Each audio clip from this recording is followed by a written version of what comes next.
Oi, pessoal! Estamos de volta. Me chamo Jéssica e, juntamente com os meus amigos Matheus e Carol, desta vez trazemos para vocês a continuação da nossa saga sobre toda a história por trás da ideia do átomo. Mas antes de tudo, não esquece de deixar o seu like, se inscrever no canal e ativar o sininho de notificação, que é para não perder nenhuma novidade.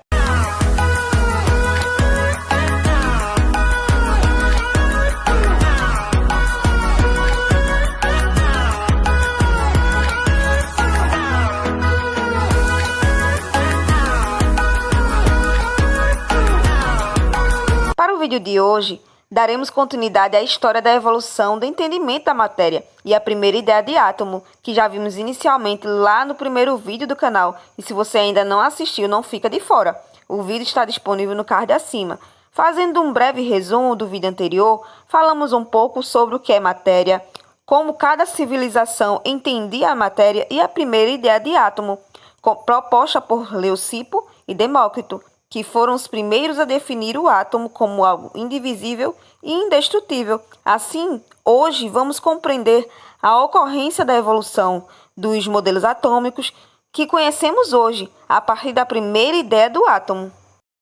Como vimos, os primeiros que imaginaram a existência dos átomos foram os filósofos gregos Leucipo e Demócrito, em aproximadamente 450 anos antes de Cristo. No entanto, as ideias de Leucipo e Demócrito não puderam ser comprovadas na época, então foram consideradas como meras hipóteses. Assim, o pensamento acerca da composição da matéria ficou esquecido por um longo período da história da humanidade. Somente no século XIX, a ideia de átomo voltou a ser resgatada por Dalton, em 1803, que descreveu a matéria da seguinte maneira: a matéria é formada por átomos, que são partículas minúsculas, maciças, esféricas e indivisíveis. Até então, nada muito diferente da ideia de átomo proposta por Leucipo e Demócrito, né? Além disso, depois de realizar vários experimentos para comprovar as suas hipóteses, ele formulou uma série de postulados. E o que seria um postulado?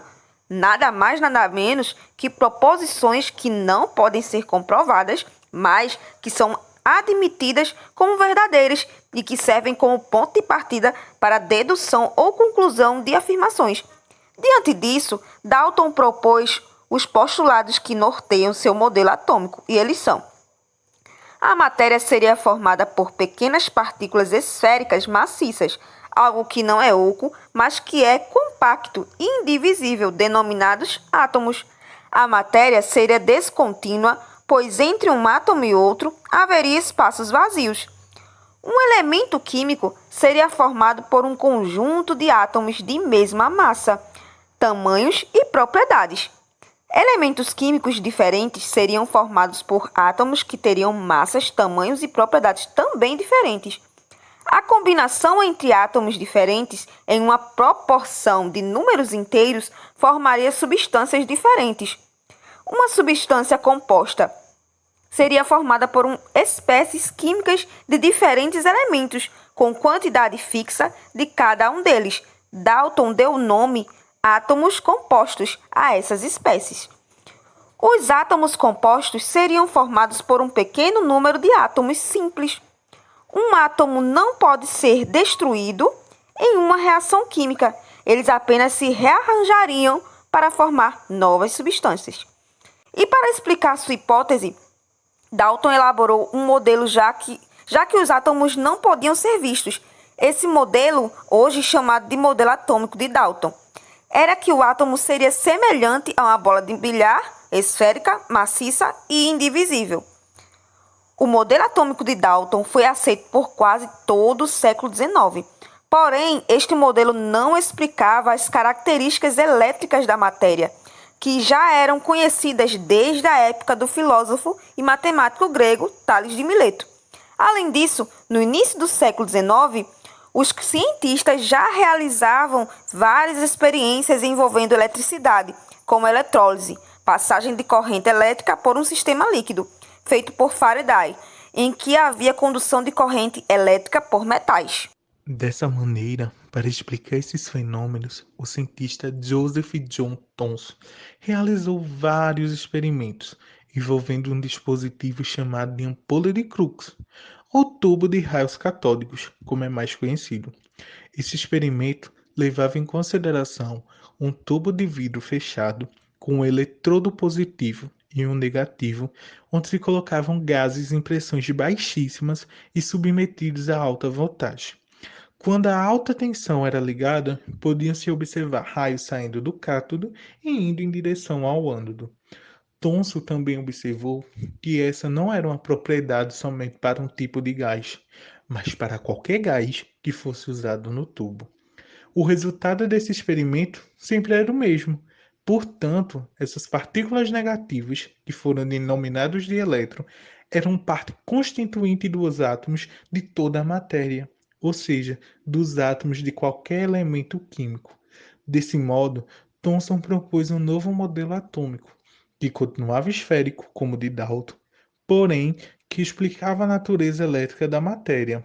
Para Thomson, o átomo não seria indivisível, como Dalton propôs, mas sim divisível, ou seja, ele possuiria partículas menores de carga negativas, os elétrons, que ficavam distribuídos aleatoriamente sobre uma esfera carregada positivamente.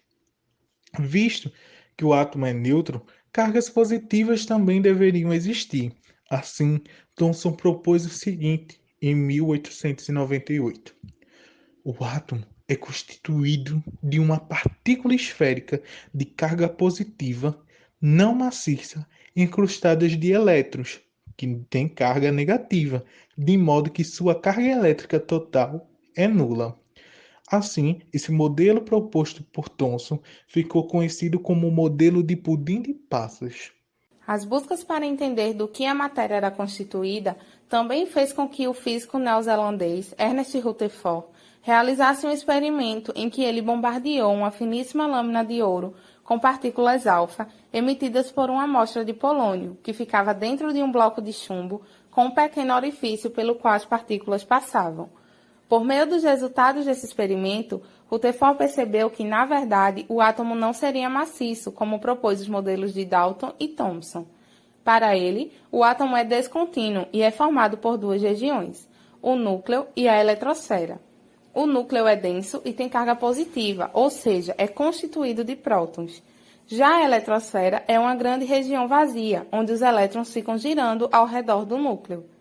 Esse modelo de Rutherford ficou conhecido como sistema planetário ou sistema solar, porque o Sol seria o núcleo, enquanto os planetas seriam os elétrons que ficam girando ao redor.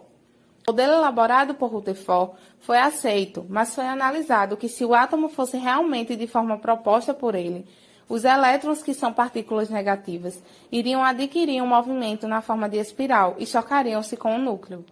Através das observações feitas por Rutherford, o cientista Niels Bohr propôs, em 1913, um modelo que se baseou no de Rutherford, apenas o aprimorando.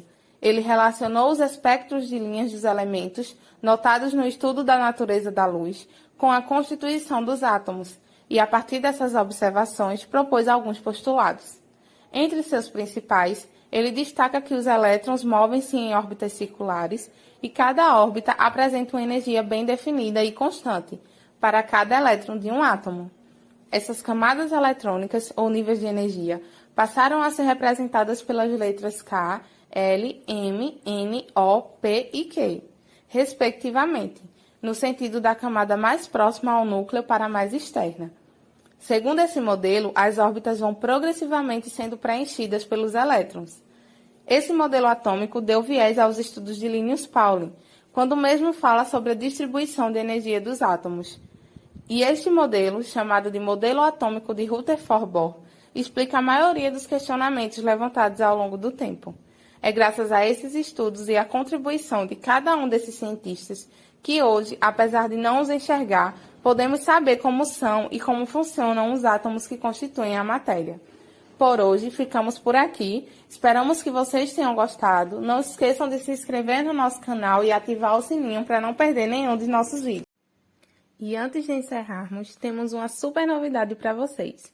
No primeiro link abaixo ou no card bem aqui em cima está disponível um mapa conceitual, que traz os principais conceitos apresentados nesse vídeo. Para conferir, basta clicar aí em cima e você logo será direcionado. Esperamos que vocês aproveitem e até o próximo vídeo.